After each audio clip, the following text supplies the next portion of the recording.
quelques semaines. Cette année a permis de célébrer l'engagement et le potentiel des jeunes pour faire changer, progresser et évoluer nos communautés et nos sociétés. Cette foi en la jeunesse, qui ne limite pas le rôle des jeunes à une ressource humaine de premier plan pour le développement, les considérant bien plus comme des acteurs clés du changement social, est à la base du Programme mondial d'action pour la jeunesse. Le Programme mondial d'action pour la jeunesse, tel qu'il a été amendé en 2007, est le cadre d'action de base pour améliorer la situation des jeunes dans le monde. Ces 15 domaines prioritaires couvrent de nombreux problèmes touchant la vie des jeunes aux quatre coins de la planète. La Suisse accorde une grande valeur à ces documents, car il comprend des mesures et des propositions concrètes d'action qui visent à encourager des conditions et des mécanismes favorisant l'amélioration du bien-être et des moyens d'existence des jeunes. J'aborderai 2 points dans mon allocution: la participation et la responsabilisation.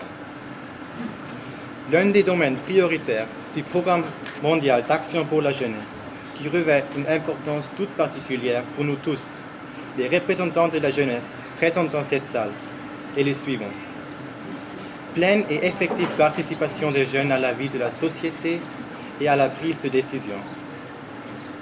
En tant que représentants de la jeunesse, nous avons l'opportunité unique de parler au nom des jeunes générations de nos pays respectifs et de vous faire connaître leur façon d'envisager les choses ainsi que leurs idées. Une participation pleine, effective et constructive de la jeunesse représente plus qu'un simple engagement politique.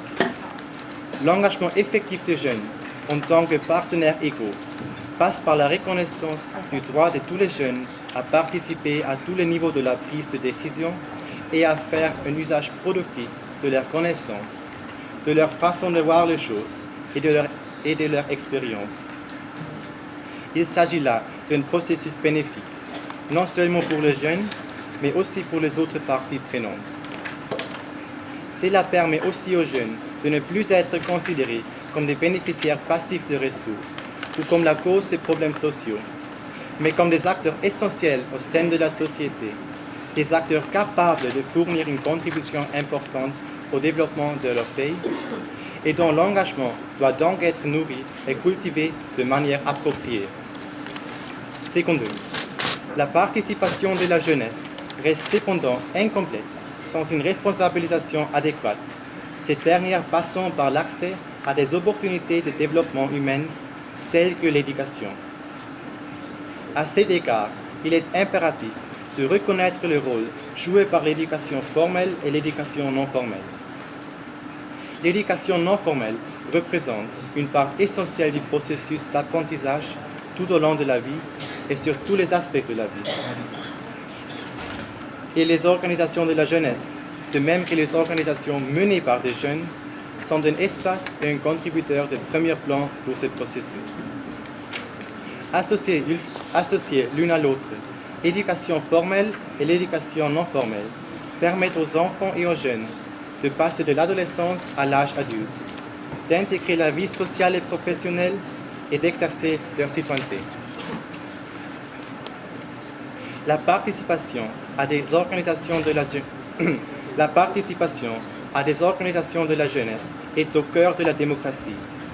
Il s'agit d'une force dynamique pour l'intégration sociale et la citoyenneté active. Il en va de même du bénévolat.